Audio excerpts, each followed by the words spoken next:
गडचांदूर वाहतूक पोलिसांची कारवाई।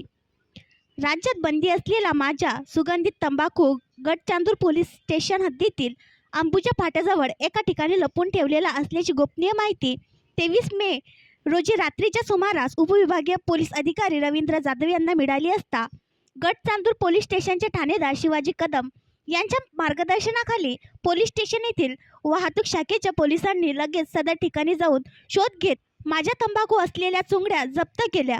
कारवाई दरम्यान पळून जाण्याचा प्रयत्नात असलेल्या एका आरोपीला सुद्धा ताब्यात घेण्यात आले आहे।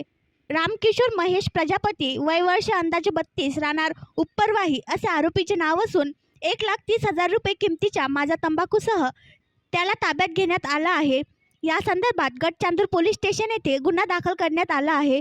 सदरची कारवाई उपविभागीय पोलीस अधिकारी रवींद्र जाधव यांनी ठाणेदार शिवाजी कदम यांना कारवाईबाबतची माहिती दिल्यावर ठाणेदार कदम यांच्या मार्गदर्शनाखाली सहाय्यक फौजदार धर्मेंद्र रामटेके, वाहतूक शाखेचे पोलीस हवालदार प्रशांत एंडे, रामसिंग पवार, युनुस शेख, महिला पोलीस कर्मचारी सरिता येरवडे यांनी केली आहे। पुढील तपास सुरू आहे।